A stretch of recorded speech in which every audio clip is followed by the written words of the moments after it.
오늘 그 방송을 제가 준비하면서 처음에는 이제 선거 마케팅이라는 이제 제목을 붙였었어요. 그랬다가 이 정치에 있어서도 마케팅이 얼마나 중요한가 얘기하고 싶었고, 그리고 특히 선거에서의 마케팅이라는 얘기를 이제 붙였다가 오늘 마지막 이제 오면서는 제가 제목을 선거 마케팅 알아야 바꾼다가 아니라 알아야 이긴다라는 제목으로 이제 마지막에 정리를 하고 왔는데, 예종석이 말하는 선거 마케팅 알아야 이긴다, 이 얘기를 갖고 오늘 이제 얘기를 시작하려고 합니다. 이 마케팅이라는 거 제가 보니까, 저는 이제 디자인을 하면서 마케팅 하는 분들하고 많이 일을 했죠. 보면 마케팅은 전부 케이스 스터디의 학문 같아. 많이 활용을 하지만 뭐 그게 다는 아닙니다. 그래요.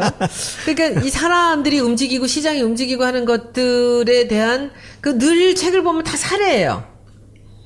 그게 그래야 피부에 와닿으니까요. 그거밖에 없는 건가? 그래서 좀 그렇게 생각을 했어요. 않습니다. 그렇지 않습니다. 미리 뭐 예측해서 보는 게 아니라 꼭 사례를 누가 성공하면 그 책들이 그냥 수십 권이 뭐 스타벅스니 코카콜라니 여러분들 마케팅 책 보면 그게 바이블이거든요. 이제 그런 식으로 봐서 저는 마케팅 책을 뭐 보기는 유명한 건 다 봤는데, 제가 보면서 항상 왜 이 사람들은 새로운 걸 얘기를 못하고 꼭 남의 성공만 갖고 얘기를 하지?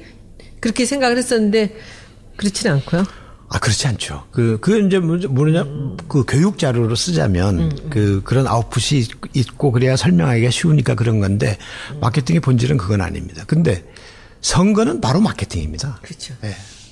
뭐 그 두 개가 동의어라고 해도 과언이 아닌데, 왜냐하면 선택의 문제이기 때문에 결론적으로 그 마케팅도 결국은 마케팅 활동을 통해서 그 소비자의 필요와 욕구를 파악해서 그 원하는 것을 충족시켜 줌으로 해서 선택을 받는 거지 않습니까?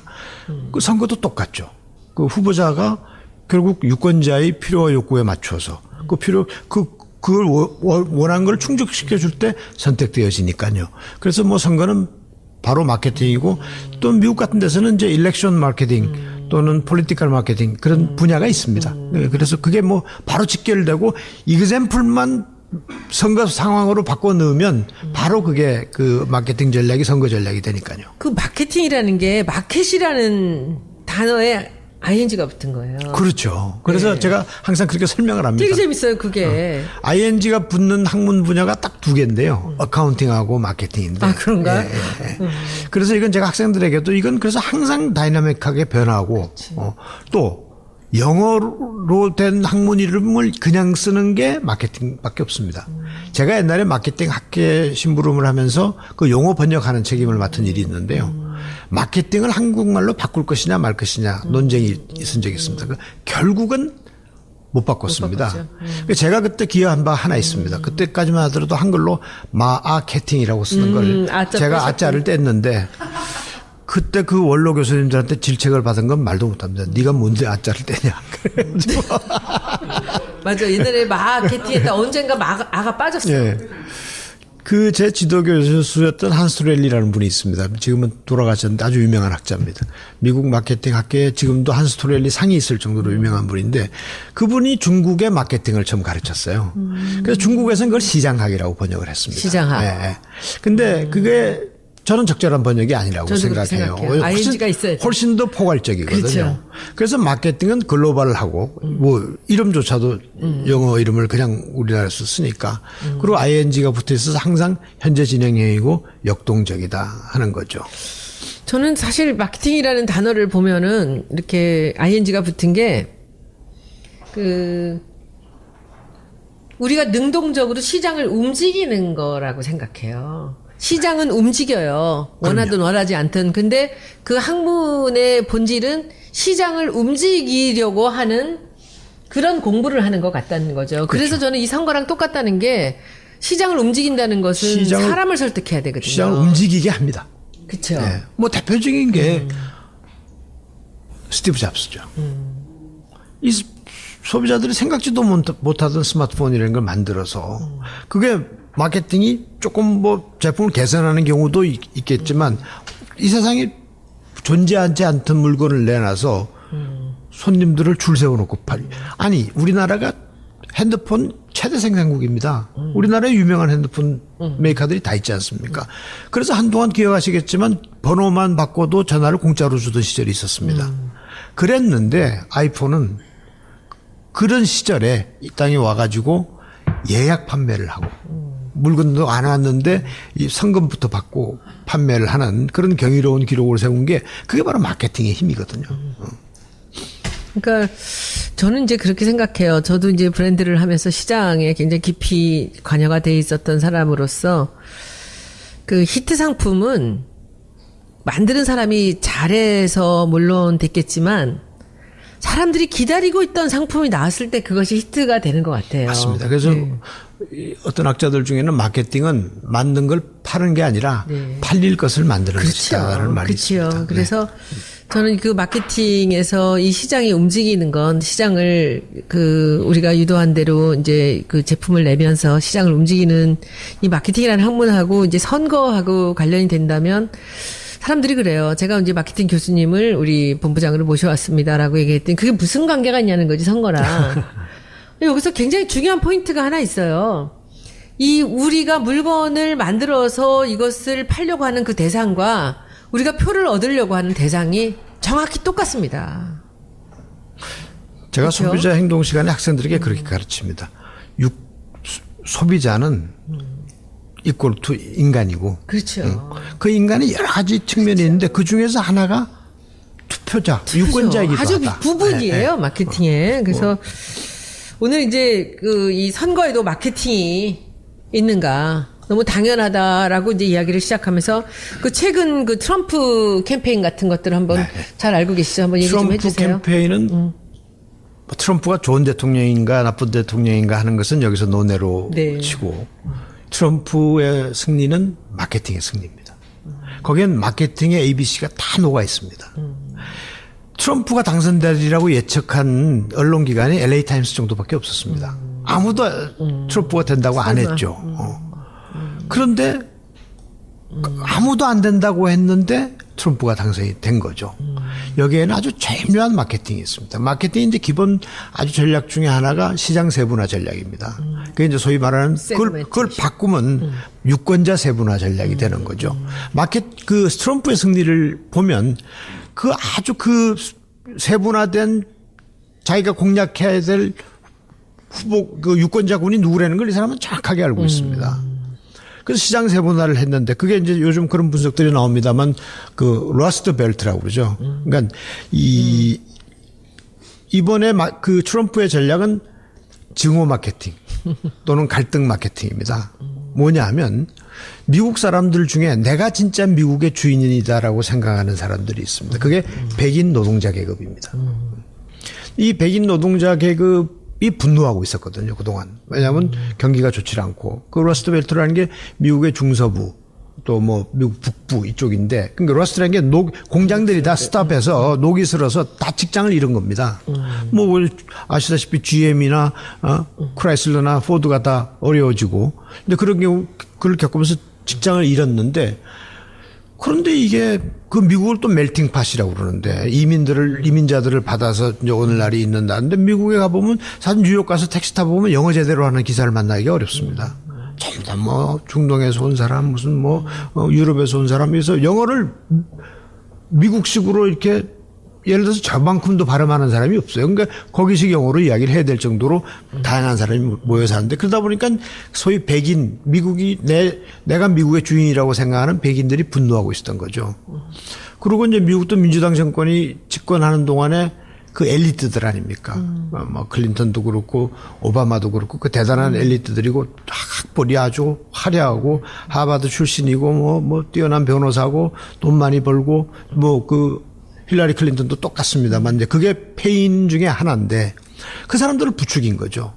그러니까 예를 들자면 그 트럼프는 힐러리가 무슨 유명 인사들 뭐 연예인들하고 이렇게 캠페인을 다닐 때 이 사람은 그 러스트 벨트에 가서 노동자들을 접촉하고 있었던 겁니다. 그리고 그 사람들을 부추기고. 미국 노동자들. 예. 그러니까 미국에 이제 그 political correctness라는 게 있어요. 그러니까 정치의 올바름성이라고 뭐 이야기해야 되나요? 그러니까 예를 들어서 건드리면 안 되는 성역이 있습니다.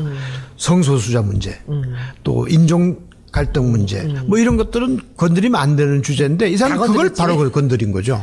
내 편만 그냥 확실하게 나한테 와라 이거죠. 그리고 미국이 신봉하던 게 이제 말하자면 자유무역인데 자유무역 안 된다.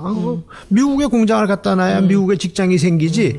그러니까 아주 원초적으로 그 사람들을 자극하는 캠페인을 한 겁니다. 이론에 입각한 게 아니라 그냥 그 뭔가 패러다임 자체가 그냥. 그건 분명히 코치가 있습니다. 아, 그럴까요? 미국 캠페인 본부에는 마케팅 전문가가 꼭 따라 붙습니다. 미국은요, 영화 하나 만들 때도 마케팅 전문가가 있어요. 유명한 사례인데 닌자 거북이 때. 그건 저도 좀 옆에서 좀 견눈질한 적이 있습니다만 닌자 거북이 때 원 시나리오는 닌자가 한 마리예요. 그래서 그 시나리오가 다 완성이 됐는데 그걸 마케팅 전문가한테 읽힌 겁니다. 그 마케팅 전문가가 보더니 이건 이래 갖고는 안 된다. 왜냐하면 영화 끝나고 나면 캐릭터 상품을 팔아야 되는데 닌자 거북이 한 마리 갖고는 팔 상품이 별로 없다. 그러니까 지금 앞으로 닌자 거북이는 늘려라. 다양하게. 예. 그래야 거북이가 늘어났고 거기서 캐릭터 상품이 300가지가 나왔습니다. 제가 아는 한국 분 중에는 모으는 사람 있지 또. 아니 그 전기 아울렛 뭡니까 콘센트 꽂는 거기에 등 들어오게 하는 게 있어요. 애기들 거기 젓가락 같은 거로 못 쓰시게. 거기에 닌자 거북이 하나 벌브가 켜지는 그거 하나 따가지고 그 거부가 된 사람도 제가 봤는데요. 그러니까 미국은 영화를 하나 찍어도 거기에 마케팅 전문가가 붙어서 여기에 그 소위 말하는 드라마틱한 장면이 뭐가 들어가야 되고. 그러니까 우리나라 영화 중에서 친구 같은 영화가 그런 접근법으로 성공한 영화입니다. 제가 알기로는 그 곽경택이라는 감독이 굉장히 그 예술성 높은 영화를 찍던 사람인데 다 실패를 했어요. 그러니까 마지막 투자를 이제 받았는데. 시프트를 해버린 거지. 그래서 이 사람이 그러면 관객에게 어필할 영화는 뭐겠는가? 첫째는 향수입니다. 향수도 이제 일본 같은 데는 향수 마케팅이라는 게 다 있는데 향수라는 게 뿌리는 향수 말고요. 그러니까 우리가 지금 살아있는 사람이 기억하는 그렇지. 향수. 그게 80년대를 딱 꼽은 겁니다. 그 영화가 히트할 무렵에 40대들, 50대들이 기억하는 향수 80년대고 또 이제 점점점 세상이 여성화되어 가는데 그러니까 영화 같은 건 자꾸 마초를 강조하거든요. 그러니까 뭐 실베스터 스텔론이나 미국 같은 데서는 아놀드 슈왈제네거네 같은 사람들이 그 스타가 된 게 그런 그 마초성이거든요. 그 다음에 사람들이 여성화되고 자꾸 되니까 이게 그 쌍욕에 대한 우리나라 지금 쌍욕하는 사회가 되어 있습니다만 그런 카타르시스가 있는 거죠. 네. 그 영화는 사실 굉장히 비교육적인 영화죠. 그리고 그 깡패를 미화하고 조직 폭력배를 미화. 전 그 영화 때문에 우리 사회 언어가 굉장히 오염됐다고 생각합니다. 요즘 전철 같은 걸 타보면 중학교 여학생들도 다 해병대 나온 것 같이 말해요. 해병대 나온 제가 무색하게 아주 그래요? 말이 쌍욕에 그냥 연결인데 꼭 그 영화 때문에 그랬을까? 원래 아니 그 이후에 조폭 영화가 많이 생겼죠. 많이 나왔거든요. 그리고 그 쌍욕하는 게 아주 일반화돼서 아니 대중교통 요새 별로 이용하실 일이 없어서 잘 모르시겠지만요. 버스나 전철 같은 걸 타보면요. 아이들이 모이면 그러니까 쌍시옷 안 들어가면 한 센텐스가 안 됩니다.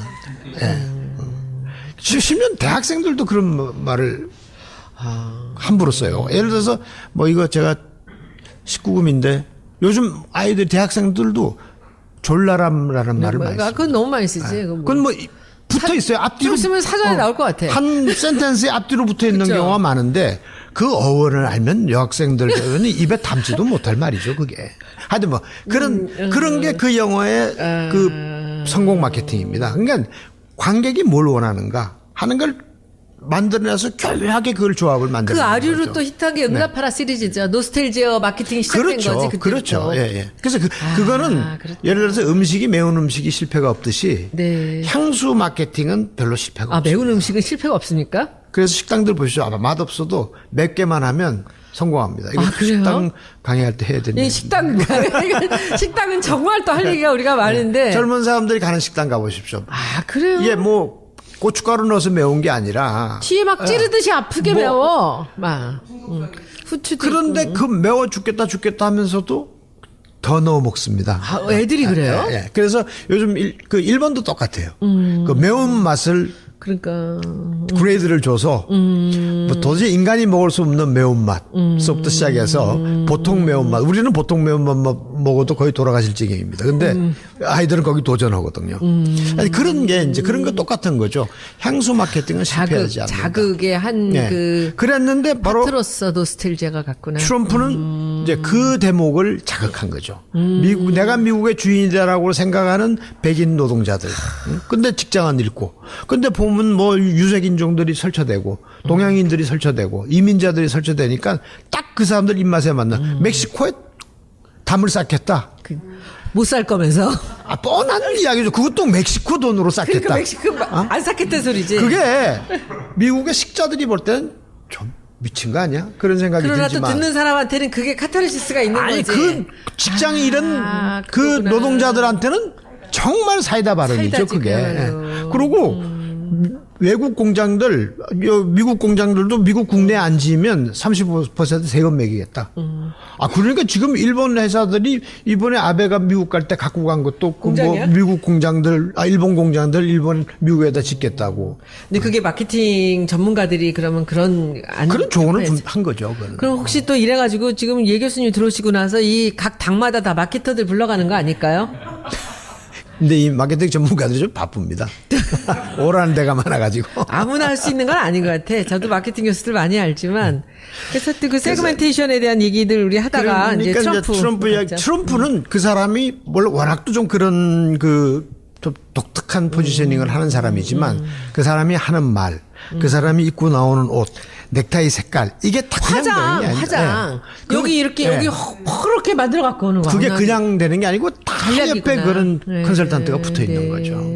그 사람들이 말 한마디 그냥 하지 않습니다. 물론 그 사람은 워낙 좀 말을 막 하기 때문에 그 즉흥적인 말도 있다고 봅니다만 선거에 나오고 나서는 절대 그건. 근데 저는 그런 생각을 했어요. 그 사람 그 막말하는 걸 보면서 우리는 다 같이 뉴스를 보면서 막 분개하고 욕하고 그러지만 저 얘기를 듣고 환호하는 사람이 한쪽에 또 있겠구나 생각도 있죠. 드는 거예요. 아니, 그 환호하는 사람이 조금 많았으니까 선거에 이긴 겁니다. 미치겠네. 그러니까 선거라는 건 결국 머릿수 싸움 많이 이길 필요도 없고 뭐 한 표만 이겨도 이긴 거죠. 그걸로 게임은 끝이죠. 근데 이 대목에 삼천포 잠깐 갔다 와야 되는데 그러면 지금 이 말을 막 하는 사람들이 정치판에 있잖아요. 그 트럼프 흉내내기입니다. 트럼프보다 먼저 그렇게 하시는 분은 어떡하고. 아니, 그 원칙을 아는 거죠. 제가 보기엔 습관 같은데. 내가 뭐 누구라고 이야기는 안 했지만 우리 다 아는 요새 태극기 흔들고 다니는 분들 중에 일반 촛불 집회 나가는 시민이 볼 땐 저게 사람의 행동인가.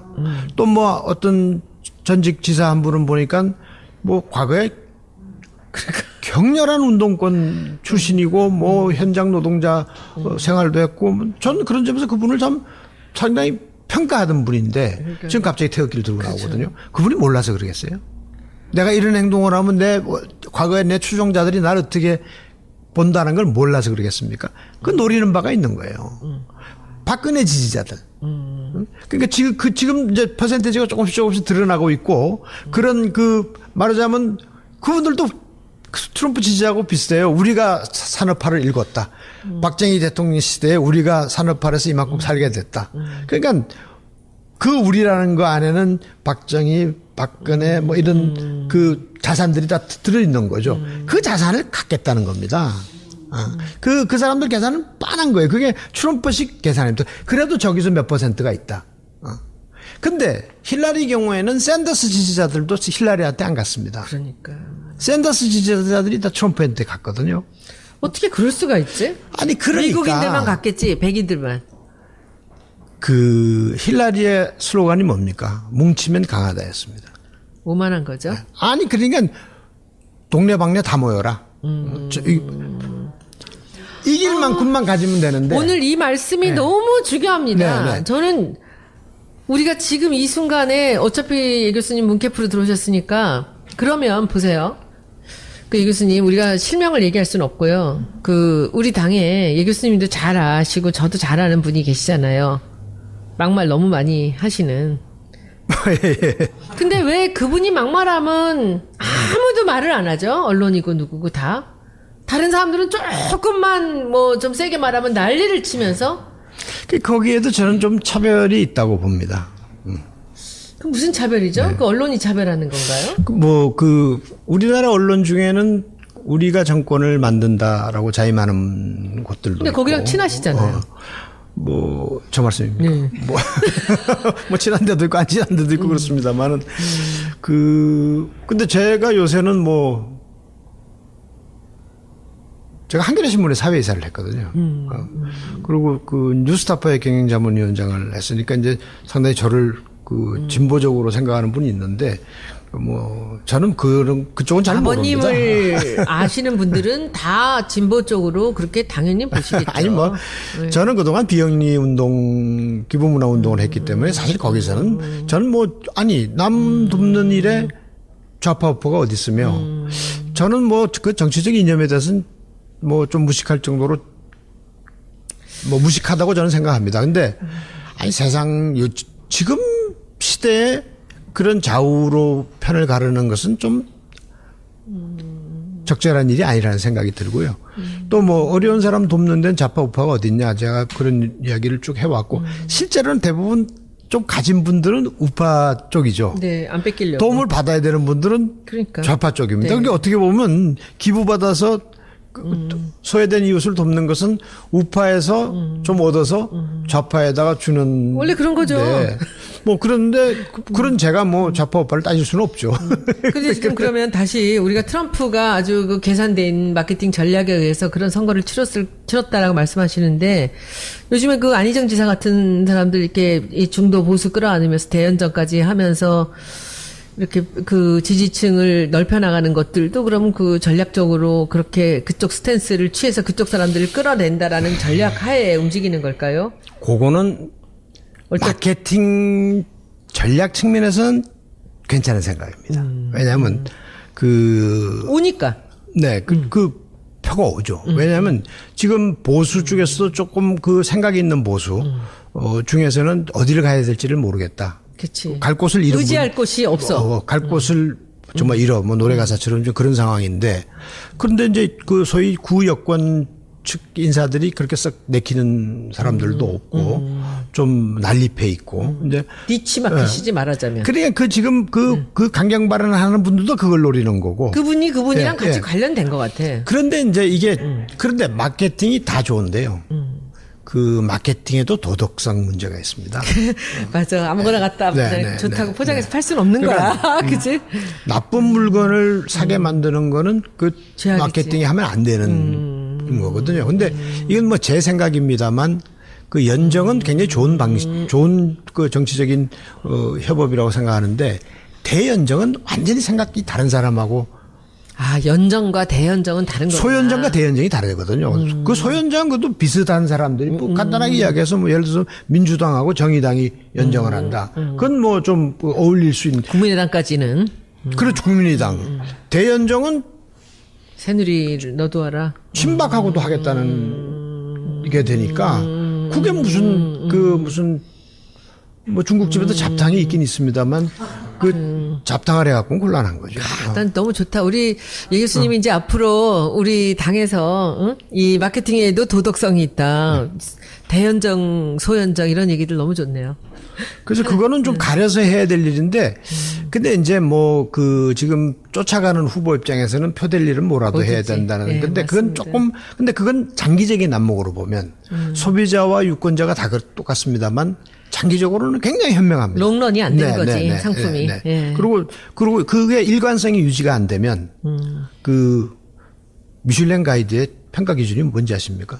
일관성입니다. 네, 맛의 맞아요. 일관성. 사람도 일관성이 있어야 되고 특히나 정치인은 일관성이 있어야 돼요. 미슐랭 가이드 뭔지 아시죠? 맛집에다가 별 주는 거. 그러니까 아무리 정치인이 급하더라도 맞아요. 요즘 그런 정치인들 몇 분 있더라고요. 갑자기 태극기 들고 다니는 분도 있고 또 대통령 후보 한번 해보겠다고 이 집 저 집 기웃거리는 분들 있는데 그건 전 좀 아니라고 봅니다. 제가 미슐랭 얘기는 잠깐 또 옆길로 한번 빠져볼게요. 일본에 오사카에 굉장히 유명한 음식점이 있어요. 이 집이 테이블 요만한 거 하나에 딱 8명 밖에 못 앉는 테이블인데 예약이 한 3개월 전에 해도 잘 안 되는 집인데, 그 집이 미슐랭 스타를 3개를 받았어요. 근데 8명이 앉는 데인데 주방에 7명이 있어요. 그래서 점심에 2팀, 저녁에 2팀밖에 안 하는 집인데 이제 별을 하나 뺏겼어요. 뺏긴 게 그 미슐랭에서 이제 아마 그 해마다 또 다시 점검을 합니까? 그 바람에 죽은 그거 사람. 고문하시니까. 그 바람에 자살한 사람도 있습니다. 프랑스에서는 별 뺏겨가지고 아니 별을 뺏긴 하나 셋에서 둘러 떨어진다는 루머가 돌았어요. 그 사람 자살을 했는데 안 뺏겼어. 어떻게?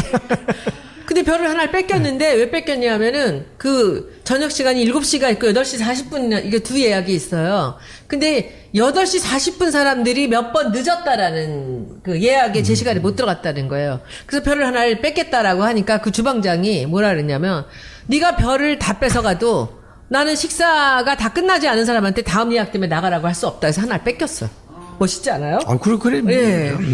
근데 그게 사실 도덕성이라는 게 마케팅의 도덕성 멋있네요. 오늘 제목도 너무 멋지네요. 일본 식당들 중에는 아예 미슐랭 스타를 거절한 식당이 꽤 있습니다. 네.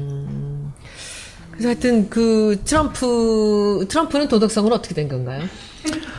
그 뭐 엉망이죠. 그래서 저 양반도 참 앞으로 장래가 순탄치 않을 것 같다는 걱정이 드는데, 근데 본인이 알고 하는 것도 있고 몰라서 하는 것도 있겠고, 지금은 아마 그 자기가 말한 공약들을 지키려는 모습을 좀 보여야 될 겁니다. 그게 이제 결국은 제대로 이행이 안 되고 자꾸 이제 그 복병들을 만나는데, 근데 저 사람이 보니까 대중적인 인기를 굉장히 중시하는 그러니까 사람이라서 돈을 벌었던 사람은 대중을 네. 되게 두려워합니다.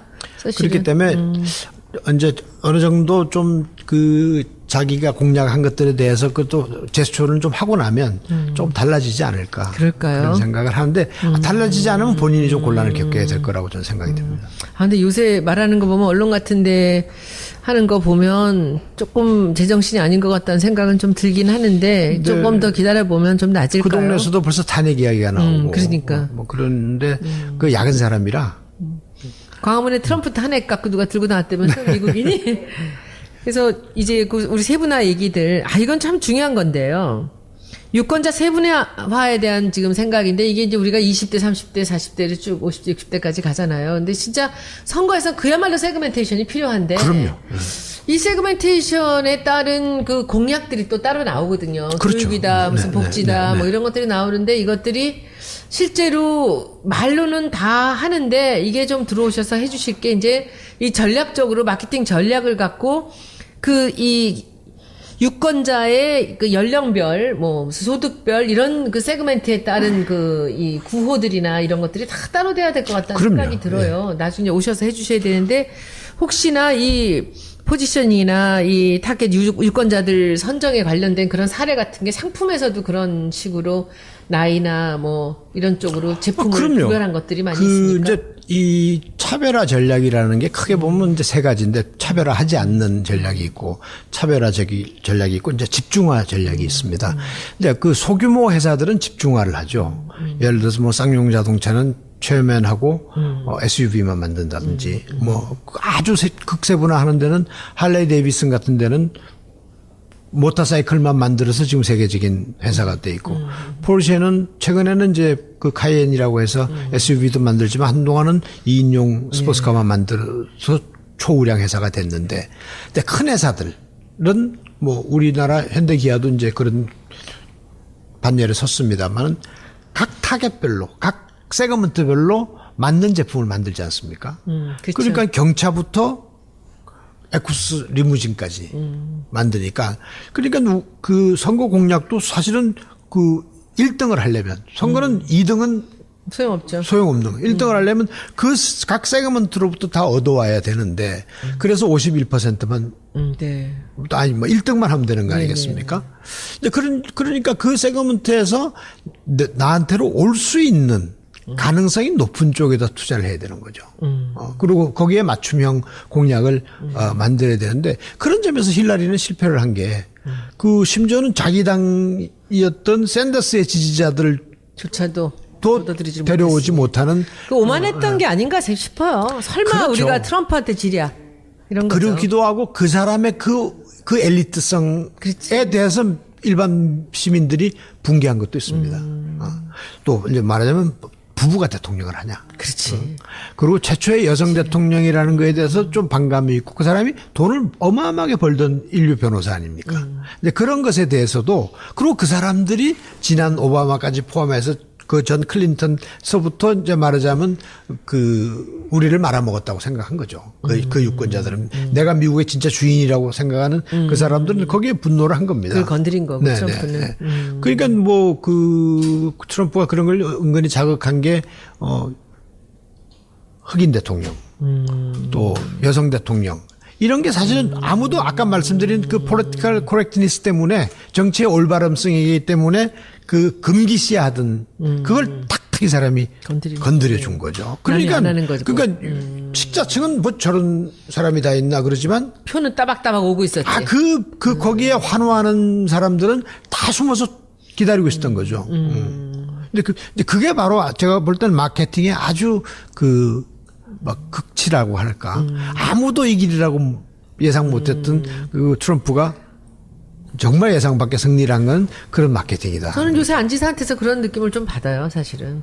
뭐 그게 뭐 도덕성까지는 아니겠지만 전혀 생각지도 않았던 사람이 생각지도 않았던 전략들을 얘기하면서 그쪽으로 따박따박 보수들을 이렇게 설득해 나간다는 것 저는 굉장히 무서운 전략이라고 생각하는데 우리 당 사람들은 그걸 그렇게 심각하게 생각 안 하는 것 같아서 저는 조금 우려가 됩니다.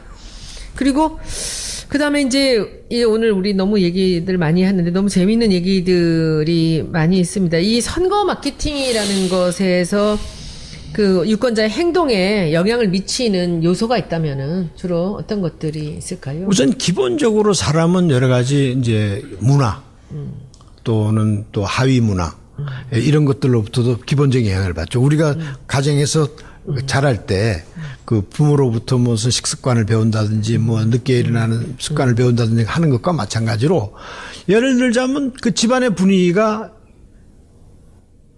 보수 지지층이냐, 진보 지지층이냐. 요즘은 가족 간도 갈리긴 합니다만. 네, 아침에 또 싸우고 나왔습니다, 저는. 네. 또 거기서 누가 이니시티브를 갖느냐, 그런 것들이 있죠. 또 뭐 그 소위 말하는 레퍼런스 그룹, 자기가 아는 뭐 내가 속해 있는 뭐 직장이라든지 내가 속해 있는 동호회 모임이라든지 뭐 그런 사람들로부터도 영향을 받고 그런 게 사실은 어떻게 보면 굉장히 그 상승행 작용을 하는 경우가 많아요.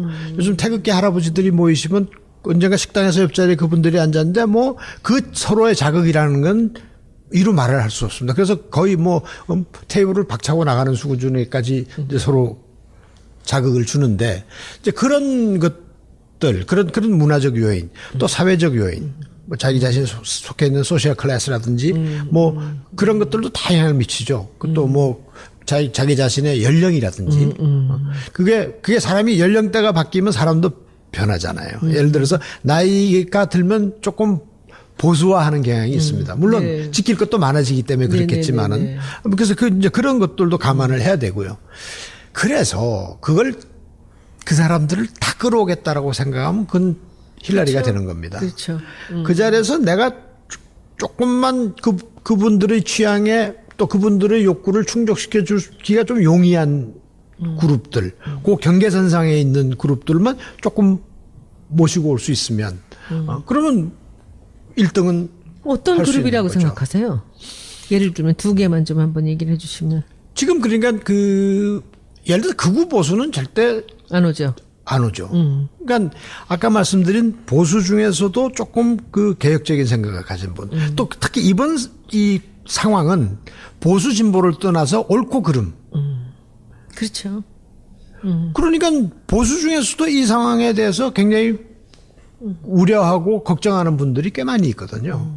그러면 그 보수라고 다 한 묶음으로 볼 게 아니라 보수를 또 세분화해서 그 보수 중에서 지금 그야말로 갈 곳을 잃고 있는 분들. 그런데 도대체 저쪽 야권은 마음에 안 들어. 근데 왜 안 들어? 정책 같은 게 내 생각하고는 너무 다르다. 그럴 때 이제 그분들을 자극할 수 있는 공약을 내놓는다든지 정책을 내놔서 좀 바뀌어야죠. 그게 이게 너무 힐러리의 실패에서 우리가 많이 얻어야 되는데요. 집토끼만 확실하게 잡으려다가 실패한 케이스입니다. 그렇죠. 네. 집도끼만 쫓아다니다가. 너무 중요한 얘기죠. 네. 제가 아까 그 예 교수님을 모셔오려고 애썼던 것을 두 가지 이유를 말씀드렸잖아요. 이 정치적인 감수성과 그리고 이제 마케팅 전공자로서의 이제 가치를 봤지만 사실은 지금 제일 중요한 것은 지금 이제 말씀드리는 겁니다. 저는 제가 그 진보적인 사고를 갖고 있지만은 이제 우리 당에 들어와서 저는 굉장히 보수적인 삶 속에, 사회 속에 살았던 사람이지 않습니까? 근데 이 속에 와서 보니까 여의도라는 동네가요. 누구는 뭐 200개 단어로서 이 모든 문장을 이룬다 그래요. 제가 보면 200개 안 되는 것 같아요. 네. 그냥 100여 개의 단어들을 연결하면서 자기들끼리 통하는 얘기만 갖고 살아요. 그리고 각 국회의원들은 다 자기 지역구에 그냥 가서 굽신거리면서 가는 그 두 개의 전략만 갖고 있습니다. 그리고 이 안에서는 자기들 이익에 따라서 이리 갔다 저리 갔다 하는 그 이합 집산만 있다라는 느낌이 많이 드는데, 이제 제가 이제 총선을 한번 치러보고 두 번째 이 선거를 보면서 이번에 더 심각한데, 총선이야 뭐 각자 열심히들 하니까, 이 중도의 표를 우리가 잡지 못하면 우리 집니다. 지금 안희정 지사가 이런 식으로 지금 이 대연정까지 끌고 나오면서 보수표를 잡고 있는데, 우리는 그저 그냥 민주당의 지지율이나 그냥 문 대표의 그 어떤 뭐 지지율이나 이런 얘기들만 갖고선 사람들이 그냥 너무 안심하고 있는 게 아닌가라는 생각이 들어요. 저도 그런 우려가 좀 있습니다. 근데 저는 예 교수님은, 저는 들어와서 이제 이미 2년이나 되지 않았습니까? 당에 들어와서. 아직도 제가 그 감각을 놓치지 않으려고는 애를 쓰고 있지만, 예 교수님이 밖에서 저보다 훨씬 더 진보적인 생각과 그런 교육을 받으셨고, 그런 정치적 감각을 가지신 분이 저보다 더 보수적인 사회 속에 살으셨거든요. 그럼 예 교수님이 지금까지 이 밖에서 바라봤던 지금 우리 당이나 지금의 상황, 그리고 그 중도 보수들의 그 표들, 거기서 세그멘트는 어떻게 해야 되는지, 이게 한 번에 단답으로 나오기는 어려운 얘기지만은 예 교수님 생각하시는 지금 우려 같은 것들 얘기를 솔직하게 한번 해주세요. 지금 내부적으로 너무 갇혀 있다는 생각이 그렇죠. 드는데요. 하나 아주 냉철하게 생각을 해봐야 될 게 있습니다. 뭐 지금 뭐 경선이라는 게 흥행도 돼야 되고 그런 면도 있지만, 크게 우리가 이뤄내야 될 게 뭐겠습니까? 정권 교체. 정권 교체죠. 그러면 큰 정권 교체라는 대명제 앞에서 우리가 조금 겸허해야 되거든요. 근데 물론 이제 선거라는 게 게임이고, 또 뭐 거기에 나온 사람들은 또 각자의 정치적 계산이 있게 마련인데, 정권 교체를 만약 못 이루게 된다면 그 책임을 어떻게 할 것이냐라는 것에 대한 생각들을 좀 해야 되고요. 아주 간결하게 말씀드리면, 지금 모시고 와야 될 분들은 태극기 집회와 촛불 집회 중간에 서 있는 분들이에요. 양쪽을 다 가봐놓은 분들이 있습니다. 여기도 좀, 그래도 그래, 좀 불쌍하긴 해. 저희가 보면, 그렇게 해 먹었어? 그런데 이거 참, 이거 이러지도 못하고 저러지도. 그분들이 굉장히 많습니다, 지금. 한 20% 정도 된다 그래요. 그 중에서 일부만이라도 모시고 오는 노력을 기울여야 된다 하는 거죠. 어떻게? 그래서 여기서 다 까발리면. 안 되지. 그러면 전력이 노출되면 안 되는 거지. 그래서 아무튼 그건 제 생각이 좀 있습니다. 근데 그리고 그게 우리 측 후보가 갖고 있는 실체를 잘 알리면 되는데, 그걸 자꾸 왜곡해서 공격하고 상대적으로만 하잖아요. 봐요. 그리고 지금 예를 들어서 그 야권 진영, 범야권 진영에서 서로, 아무래도 뭐 그게 정치적 타산이 있으니까 그렇겠지만, 너무 흠집내기를 하고 입에 담을 수 없는 말들을 막 하는 경향이 있더라고요. 제가 옆에서 볼 때는 제가 지금 어쩌다 보니까 이제 이 자리에 앉아서 좀 말씀드리기가 곤란한 입장이 됐습니다만, 제가 좀 자유로운 입장일 때는 제가 그 막말을 좀 했었습니다. 제 주변 친구들하고 이야기. 저렇게 철딱선이 없고 저렇게 가야 될 길이 고지가 저 앞에 보이는데 그 앞에서 적전분열을 일으키고, 그래서 경쟁이라는 게 선의의 경쟁을 해야 되는데, 지금 아주 그 막말 정치가 우리 사회에 아주 보편화돼. 조폭들 탓할 거 없습니다. 거의 상처내기, 정말 상처에 소금 뿌리기 같은 그런 일들을 아마 다들 짐작을 하실 겁니다. 그런 상황들을. 그래서는 안 되지 않느냐. 그것도 정치가 조금 품위를 가져야 되지 않는가 하는 생각을 해요. 그러니까 예를 들어 지지율이 조금 떨어지고 좀 부족한 분들일수록 그런 경향을 보이는데 그 남을 그렇게 상처내서 자기한테 이로울 거라고 생각하면 큰 오산입니다. 네. 적어도 정치는 그 품위가 있어야 되고 도덕성은 지켜야 하는 것이 저는 정치라고 생각하는데 그런 점에서 그 당 내부에서도 조금 그런 점을 의식을 해야 되겠고 뭐 흥행은 좋지만 서로 윈윈 하도록 가야 된다 하는 생각입니다. 뭐 여러 가지 얘기를 합니다. 이쪽에서 뭐 문재인 후보가 뭐 압도적으로 지지율이 높기 때문에 참 많은 어려움이 있어요. 공격적으로 나오면은 뭐 앞서가는 사람이 저런다라고 얘기 듣고 또 조금 더 좀 넓게 포괄적인 얘기들을 하면은 네가 배부르구나, 너 다 됐냐, 뭐 이런 식으로 하는데 제가 지금 제일 아쉽게 생각하는 거는 우리 당에 물론 좀 더 전략적으로 장기적인 전략으로 정권 교체까지 가는 그런 게 지금부터 경선을 통과해서 본선까지 가는 그런 아주 그냥 강력한 이 전략을 갖고서 우리가 흔들리지 없이 나가야 된다라는 생각은 하고 있는데 여기서 저 하나로는 좀 부족해요. 맷집이 강한 공격수가 필요해요, 저는. 우리 쪽에.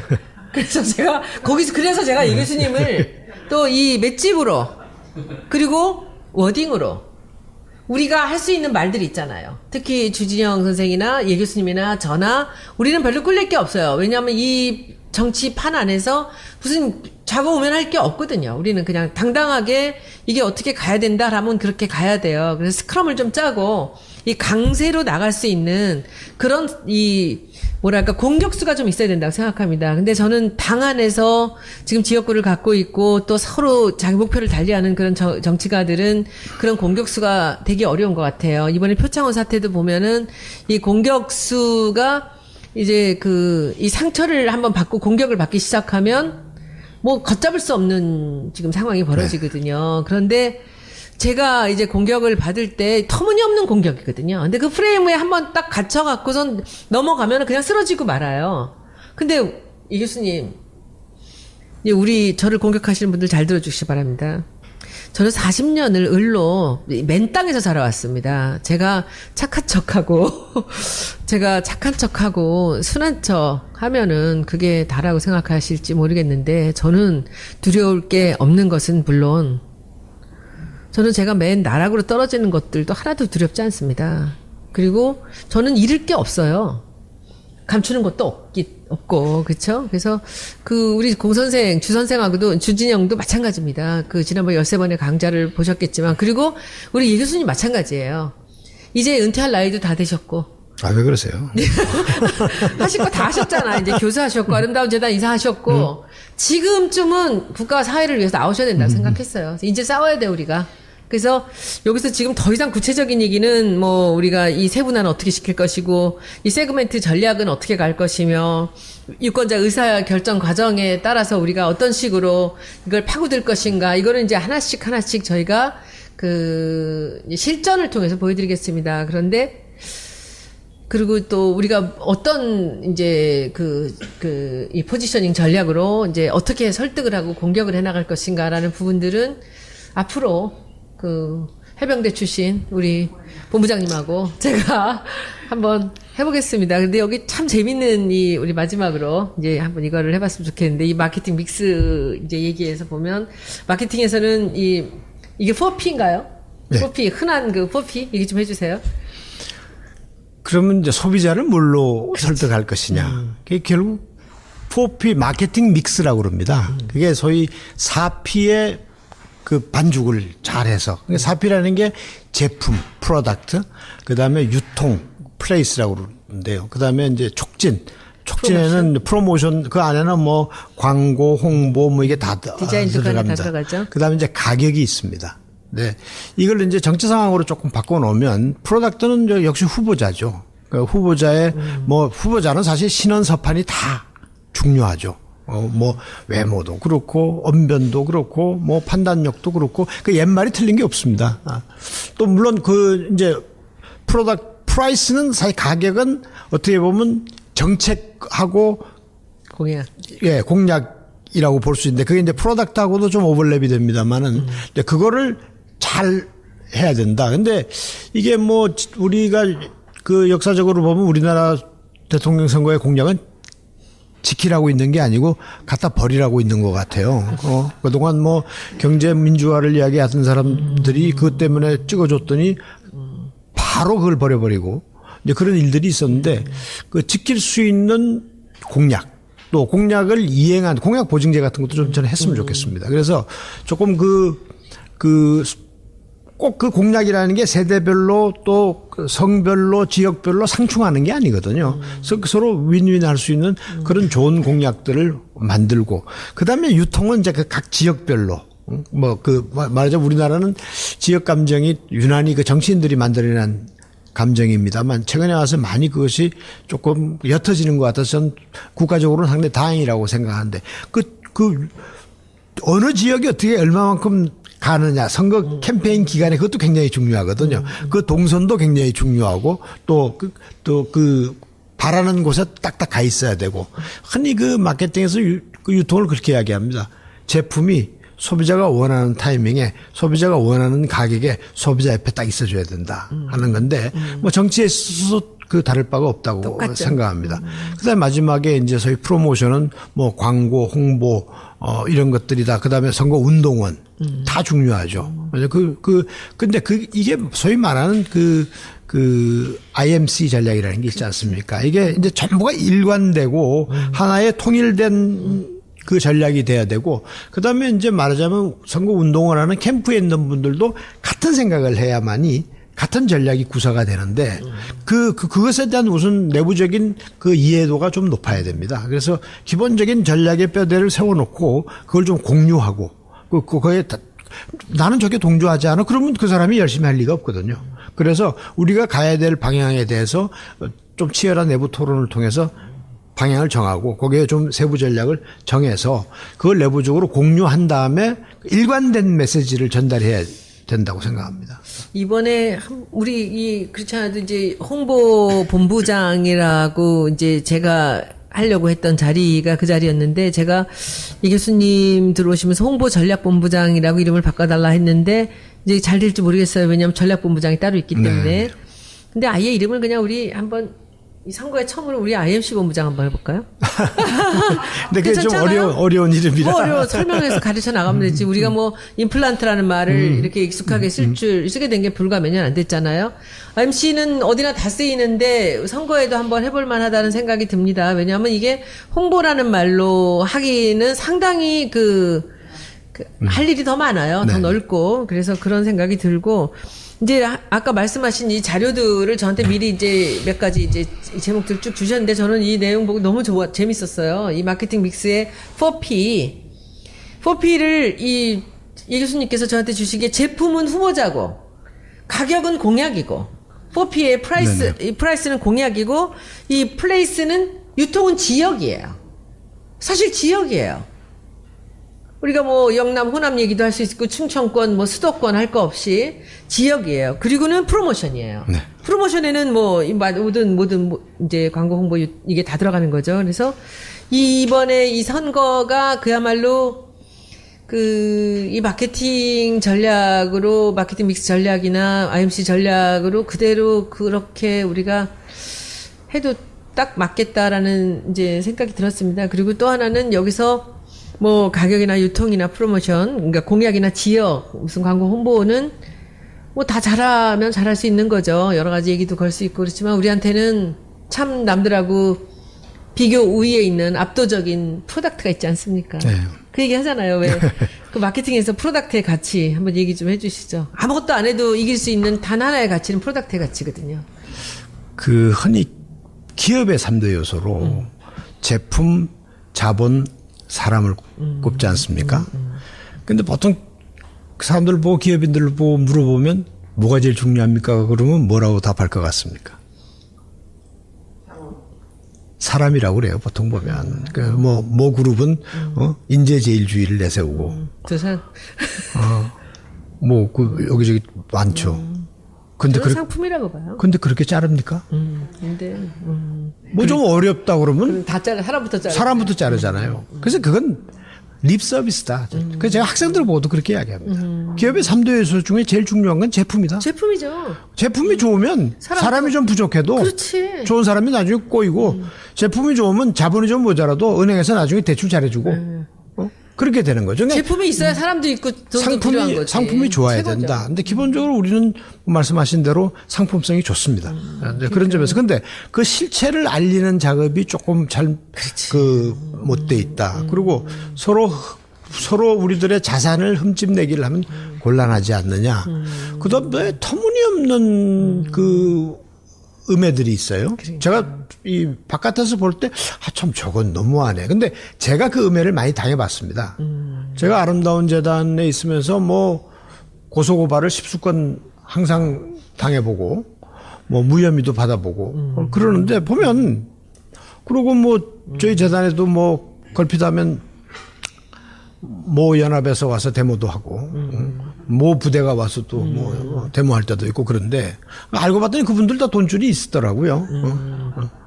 그러니까 그런 음해를 제가 당해본 경험이 있기 때문에 그게 얼마나 잘못된 건가를 알고 그걸 진실을 알리는 작업이 얼마나 힘든가도 아는데 그런 작업을 좀 해야 될 것 같아요. 아니 세상에 대한민국에서 특전사 갔다 오고 대한민국에서 사법고시에서 사법연수에도 1등 다녀오신 분을 무슨 종북 좌판이 이런 건 아니 제가 이거 뭐 좀 지금 이 자리에 서 있다고 하는 말이 아니고 도대체 이게 성숙한 나라냐. 미국의 메카시즘이 없어진 지가 언젠데 지금 세상에 2017년 이 땅에서 무슨 좌파 논쟁이 벌어지고 그 말하자면 종북 장사를 하는 사람들이 많은데 그건 수준 이하다라는 생각이 들어요. 그게 뭐 제가 이 선거에 관여를 하고 안 하고를 떠나서 도대체 적어도 그 지성인으로서 뭐 올바른 시민으로서의 자세가 아니다. 이제 그런 식의 선거는 우리가 좀 지양할 때가 됐고 이번 선거로 그런 식의 좀 저급한 그 선거 방식들은 좀 종식시켜야 되겠다. 우리가 하는 게 아니라 쟤들이 하는 거잖아요. 네. 아니 그러니까 그걸 초전 박살을 내버리죠. 그게 얼마나 허망한 짓이라는 걸 좀 가르쳐 드리겠다. 네. 그런 생각. 멋있다. 그리고 이제 음식 재료를 우리가 얘기할 때 그렇습니다.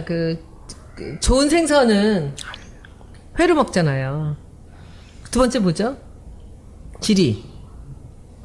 그 다음에 뭐, 매운탕, 그 다음에 튀김, 뭐 이런다고, 조림, 뭐 이렇게 하잖아요. 우리는 회로 먹을 수 있는 재료가 있어요. 그럼요. 네. 이제, 소위 프랑스에서도 누벨 퀴진 운동이라는 게 있는데, 옛날에는 프랑스 음식 그러면 뭐 소스를 뭐 10시간씩 끓여대고 해서 재료 맛을 다 가려버리는데, 그 누벨 퀴진이라는 게 소위 말하는 음식의 조리 과정을 최소화해서 재료 본연의 맛을 살리는 거거든요. 그러니까 인류 요리사들은 뭐 제가 여러분을 압니다만 이구동성으로 요리에서 가장 중요한 게 뭐냐? 재료다. 신선한 재료, 제철 재료. 그런데 그것만 되면 사실은 요 조리 과정은 단순할수록 좋습니다. 그렇죠. 근데 마침 우리는 싱싱한 좋은 재료를 갖고 있는 것 같아서. 근데 그 재료 맛을 좀 살리는 방향으로. 재료 맛을 살려야 되는데, 이거 맛을 다 보여줘야 되는데, 그런데 이제 지금 이 정도 재료를 갖고 우리가 이기지 못한다면, 그거는 우리 이 선거를 치른 사람들한테 문제가 있는 거예요. 저는 그렇게 생각합니다. 그러니까 재료가 좋아서 국회의원도 아니면서, 타당의 후보는 국회의원 자리를 또 억지로 또 차지를 하지 않았습니까? 이분 혼자만 밖에 나가서 호련히 준비를 하셨고 5년을 준비를 했는데 그 재료를 갖고 우리가 이것을 제대로 된 요리를 만들어내지 못한다면 이거는 요리 만드는 사람들의 잘못입니다. 그런데 이제 옆에서 불안한 게 너무 많아요. 뭐 튀김 요리, 조림 요리 같은 것들 옆에 대놓고선 자기들이 최고라고 이렇게 얘기를 할 때 신선한 생선은 그냥 눈만 멀뚱멀뚱 뜨고 있어야 되는 거예요, 그냥. 근데 이게 프레임에 걸리고, 넘어간다는 거죠. 그리고, 보이지 않는 이상한 지금 조짐이나 움직임들이 굉장히 많이 있습니다. 저는 그런 것들도 다른 사람들보다 조금 더 빠르게 느끼고 이제 있는데, 그래서 이 교수님 오셔서 이 일을 우리가 이제 구체적으로 이제 일을 해나가면서 또 자주 여러분들하고 이제 만나는 시간을 갖겠습니다. 근데 이 교수님 처음에 문재인 후보에 대해서 얘기만 듣다가 실제로 만나보시니까 어떤 차이가 있던가요? 그냥 밖에서 보실 때랑.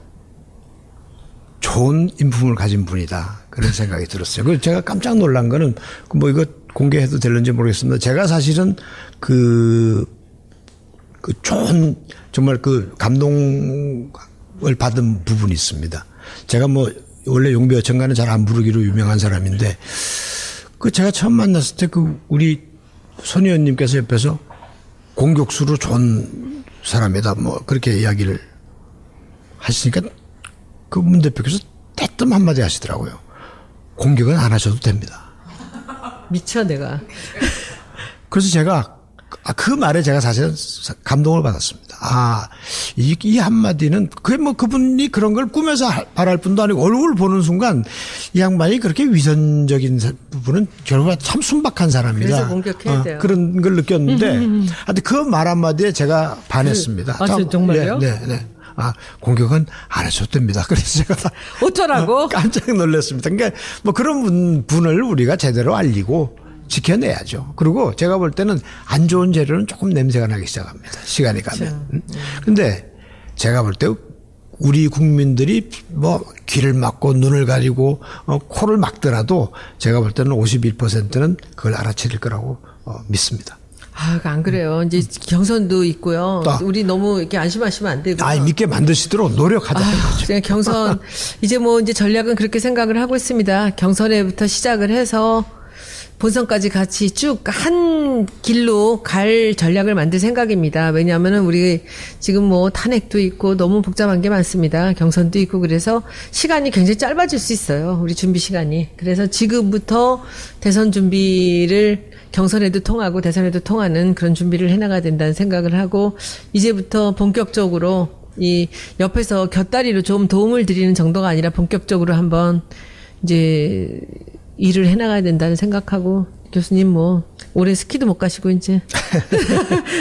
근데 뭐 저는 사실은 뭐 복잡한 생각이 아니고 저는 뭐 결심을 하게 된 데는 정권 교체는 꼭 이루어야 되겠다.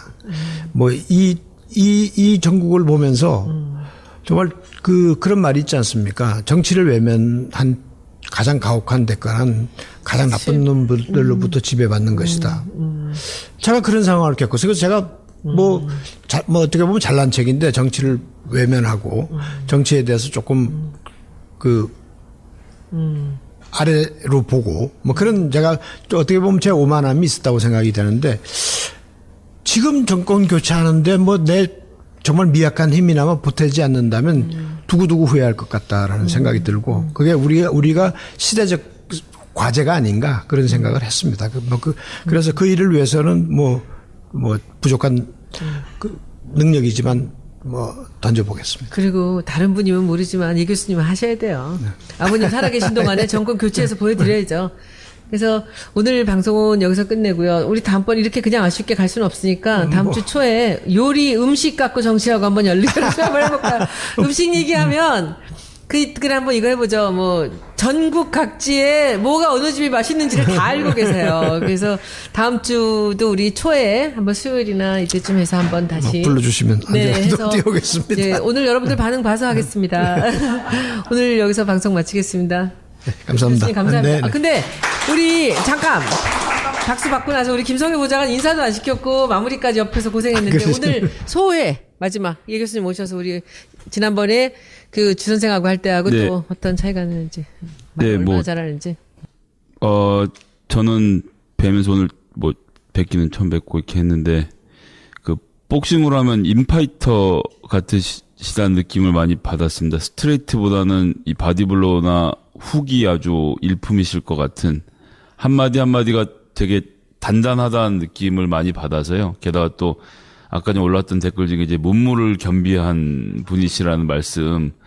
전 실제로 이 스포츠를 잘 하고 또 공부도 하신 분들이 특히 이런 경우에 아주 잘 자기 역량을 보여주실 수 있을 거라 생각하는데요. 뭐 왜 손 의원께서 이런 분을 모시고 와서 본부장으로 하려고 그렇게 하셨었는지, 왜 문재인 대표가 이렇게 삼고초를 하셨는지를 예, 오늘 딱 보니까 알겠네요. 그래서